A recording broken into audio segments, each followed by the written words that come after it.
Say, kids, what time is it? It's kind of like watching TV, but, in your car.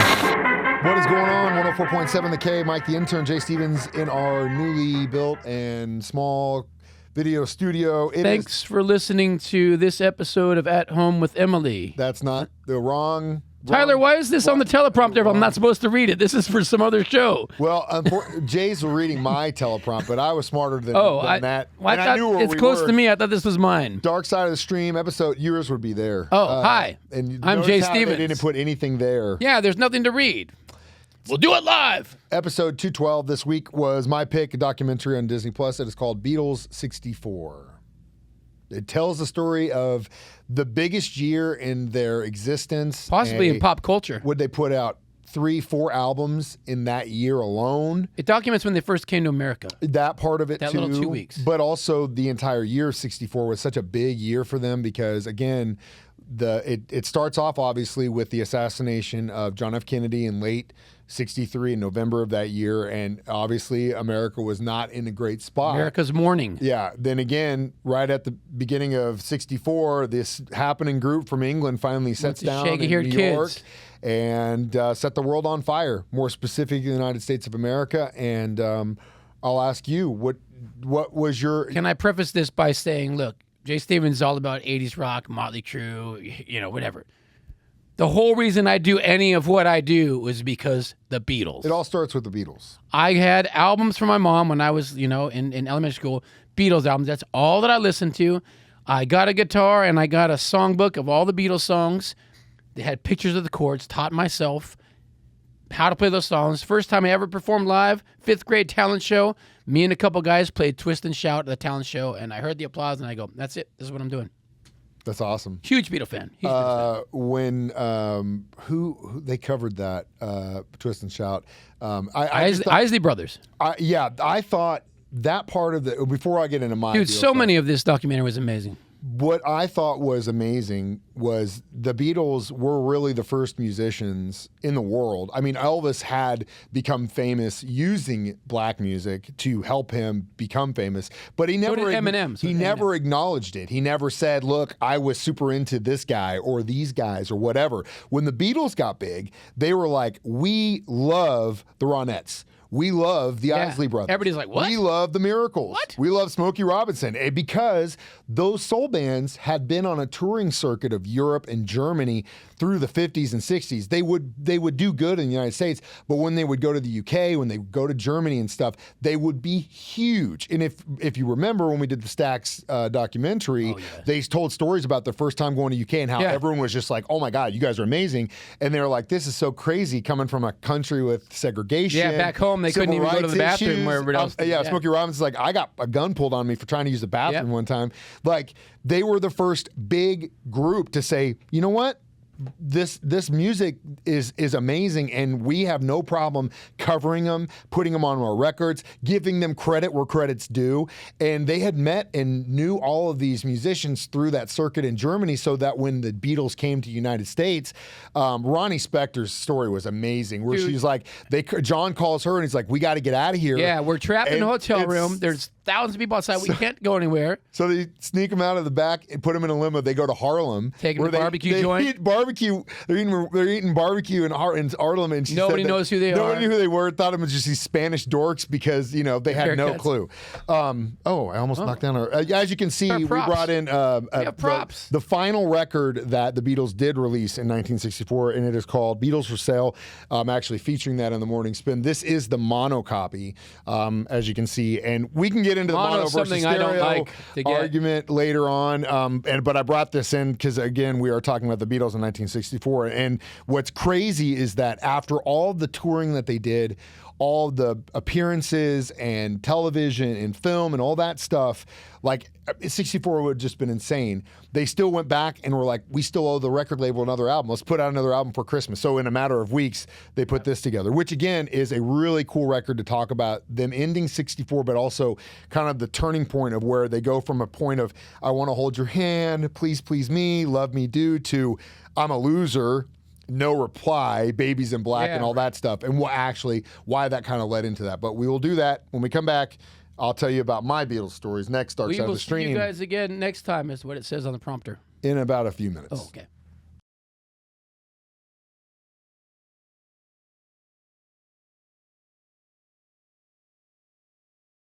.7 The K, Mike the Intern, Jay Stevens back in the studio, Dark Side of the Stream, episode 212. This week was Beatles 64, which you can watch on Disney+. Martin Scorsese was a part of this thing and produced it. Props to the guys that filmed, that documented this, Yes. this moment in time, right? There was two, I guess there were brothers. Two dudes, yeah. Yeah, they were related. And they had a camera. They basically took a camera, and it was so cool to see. There was so much behind-the-scenes footage I'd never seen before. That was the cool part, right? Throughout this entire thing, and they were having them do cut like cues, like 255, 155, 156. So Incredible. there must be so much more, but that part of it was incredible. And AI must have cleaned it up because it looked crystal clear, like high def. AI and also the audio portion of it too. And the performances, seeing some of the performances they did in New York, in Miami, in DC on that first tour was also something I'd never seen before. And seeing these, I mean, these guys are like 21, 22 years old, and they're just goofy kids. Jay, record again. swear Goofy to God. kids. And man, dude, Swear to God. He being has no idea thrust how much into this this is worth. madness. They even said, do you feel like you're some pop culture? Conducting an orchestra over here. And Paul McCartney's like, what are you talking about? Pop culture? We're not any pop culture thing. We're just some dudes. Well, I want to get to that in a second. I don't want to, because you brought up a point I wanted to make, and that is what Paul says now versus what I think the reality is, and we'll get that in a second. But you got to talk about your personal Beatles experience. Yes.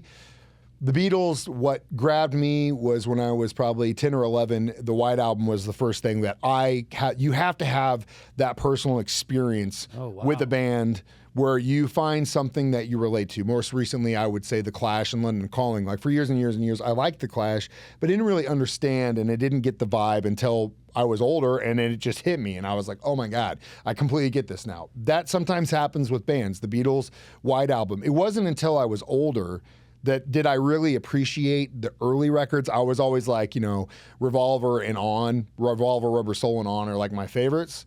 But then as I got older, these have become my favorites because of the musicianship on these albums are incredible. These are one or two takes, every single song.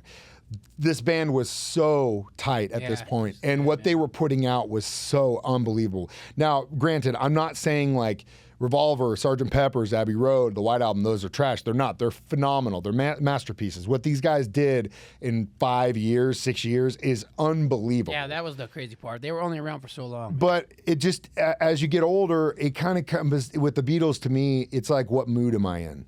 Sometimes I want to listen to Let It Be. Sometimes I want to listen to Beatles for Sale or with the Beatles. It matches my mood because I couldn't put a favorite. I couldn't tell you what my favorite was. Well, this documentary is really good at just documenting that moment in time, those 2 weeks when they came to America, and it was just madness. There was never a band like that where it was just madness. And people screaming, hysterics. They're like trying to figure out if it's like a sexual thing. Yeah, and well, it was. Which some women they interviewed them. They kind of, without saying it, that it was kind of a thing. Which I love that one woman who was like, Elvis never really did anything for me. It was just it's too overly sexual. But then these guys, clean cut dudes, really cool. Pretty boys. Those were the guys. They were the first boy band. Man. Nice guys finish last. Sometimes isn't always the case. The other cool story I thought was amazing was Jack Douglas's story. Jack Douglas is a producer who produced John Lennon and Yoko later on. He started working on them, I think, on the Imagine record. I got goosebumps and teary-eyed. He also was a big part of what Aerosmith. I mean, their big records, Toys in the Attic, Rocks, all that stuff. That's all Jack Douglas. He and a buddy, when the Beatles got big or started to get big, were like, we got to go to the epicenter. So they, before anybody else, jump on a steamer, go to Liverpool, get busted because they're like, they had no idea. Yeah, they just showed up. And then they get busted, sneaking off the ship. They go down to a paper and basically say, hey, we're just here to find out what the Beatles are doing. Musicians here, we man. want to play. And front page of the paper. Front page of the paper. they go back to the ship. They go, I don't know how you guys did this, but we're going to give you 30 days now because of all the bad publicity we're getting for making you leave. So they get to stay a little bit longer, which I thought was pretty cool. And then they tricked them into getting them back on the ship. Yeah, and because they told them you can stay, but you cannot work. That's the whole point of a visa. Within a day, they're playing a show at that. Rock. Yeah, literally, they got kicked out immediately because they called us, but they made the front page of the paper. Years later, he is working on. He's the mixer on the Imagine record. John comes in and says, "Hey, can I just sit down?" And he's like, "Oh yeah, yes, sir, yeah." And he's like, "Okay," and he's like working on it, and he goes. He just blurts out, "I've been to Liverpool before," which I think is like the sweetest, like the nervous fanboy. guy. We've all been there. Like, what do I say? John Lennon's in the room with me. How can I connect with this guy? I've been to Liverpool. I got goosebumps right now talking about it. And he's like, "What do you mean?" And so he tells him the story, and he goes, "That is hilarious." Are you the guy that was on the paper? Because he goes, when you guys did that, we had gone #1 in our own hometown. Didn't talk about us. They talked about you Americans that had jumped on a boat, and they laughed about it when it happened. Because again. That's the whole thing. Like, we make this huge deal. We mysticize these guys. We idolize these guys because they become so much bigger in our own minds than they actually are. And I want to hit that heavily next when we come back. Dark Side of the Stream on 104.7 The Cave.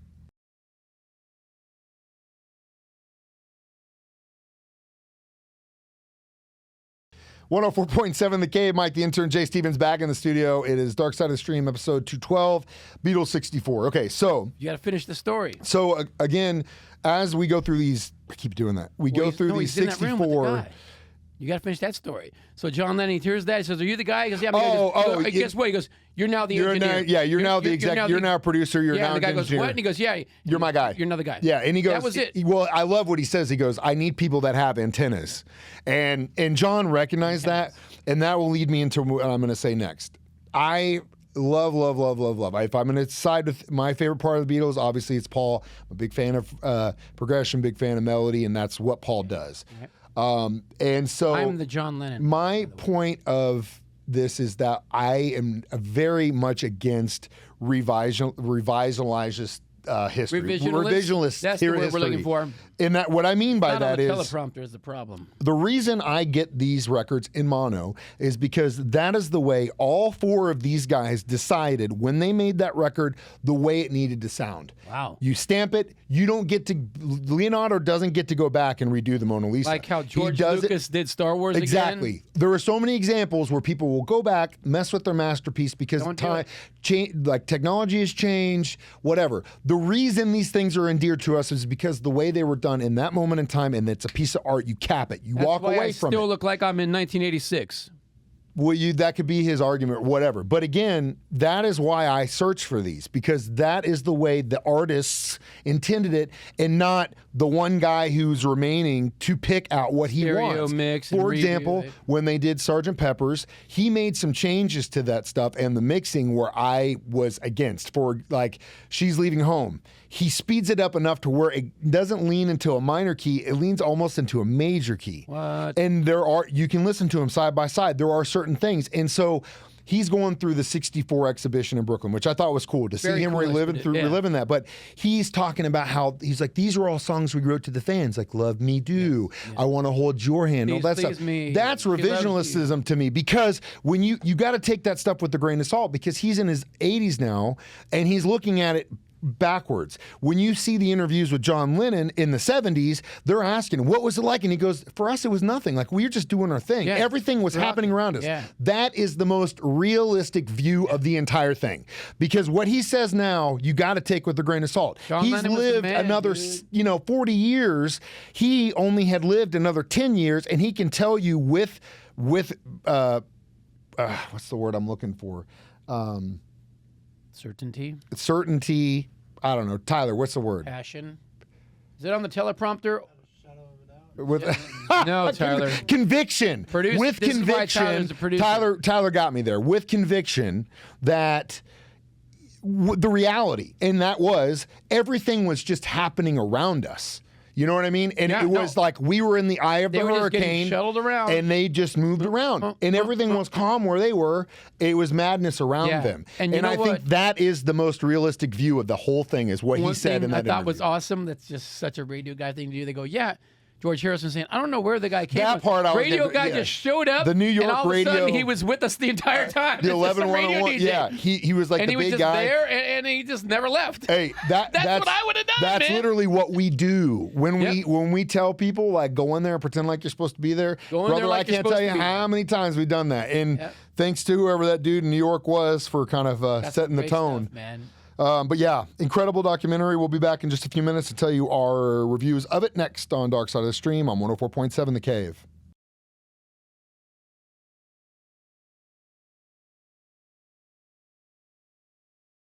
.7 The Cave. Jay Stevens, Mike the Intern, back one more time to In give you our studio, our brand new studio. Yeah, if you're listening, you can't see it, but you should really watch it the video because it looks see good. How it's a very comfortable backdrop we have. Jay's spending a lot more money on hair We and do need to makeup. fix the teleprompter because it still says if you want more content, follow Around the Ozarks on Facebook, and that's not what we're doing. Tyler does not know how to use a teleprompter yet, so we'll get there. But What do we think about this documentary? how many 45 LPs? Perfect. 45. You Straight anything five. Beatles like this from the second I started watching, and which by the way was your pick. I wasn't. Do gonna we watch give? this. Do we give Let It Be 5? I think we I don't did. remember, man. But from the moment I was like, dude, I'm hooked. I was at the airport watching it. Yeah. And it's, oh my god. Great film to And watch just on a plane. great footage I've never Yeah. seen. Documents that little moment in time that was changed history. Really. Two changed the things. world. I agree with you on 10%. 5 total, whatever you Five. want. We don't 5 give out perfect 45s. scores very often. No, by the we're way. very tough. But the other thing it made me miss, two things. One, the fact that guys used to wear suits all the time. I think it looks slick as hell. Like, Sitting on a plane wearing a suit, dude. No, dude, no way, man. dude. Not for me, And dude. train travel. I want to travel by travel. Let's go. Train travel You so can take bad. the train from Chicago to Not here. from Springfield. Well, from Jefferson City to Chicago. Yeah, but I got to drive Jeff City. If I'm going to drive 3 hours, I might just drive another 5 and have my car in Chicago, man. No, I want to ride It's crazy. a train, man. I want to ride a Tell train them I'll too. ride a train. Get it connected to Springfield. If you're watching, guys. we do that? They're trying to get it. Who do we need to talk Amtrak. to? City manager? The state government and the federal government, and then Department of Transportation, all those dudes. Amtrak. Let's go. Make some phone calls. Jay, what are we watching next week? Well, since we're on Disney Plus, we might as well continue using our bootleg subscriptions that we have and watch the Elton John documentary. Is that out? It's out. It came out, I think, yesterday or something like that, Okay. or Saturday. I haven't seen it yet. Is that I'm but- Still Standing? Is that the name? No, it's called Never Too Late. Okay, cool. And I think it's about the two dudes that wrote the songs, him and the other cat. Bernie Taupin. Yeah, that dude. The other dude. And they wrote the all of other his guy. hits. The guy who wrote Why the not? Let's words. watch it. Okay, sounds good. Elton John writes a nice song. He's got a bright future. I think he can just stick with it. I think he's got a future in music. Reginald definitely wrote some great songs. Is his real name? his real name? Yeah, Reginald. You know everything. That's what I do. I know a little about a lot. Now we need to sign off. Stream this online, 1047thecave.com. You can watch it on Facebook Live or YouTube Live every I'm going Thursday to at modify 9. the teleprompter. Or you can go to 1047 The Cave is what we would say. .com. Right, .com. And download as a podcast, which you can do on our app as well, or listen to it live during my show at 9 a.m. or Jay's show at 6 p.m. every Thursday. Again, I'm Mike the Intern. That's Jay Stevens reminding you, We we watch watch movies, so documentaries. you don't have to. Dark Side of the Stream on 104.7 The Cave.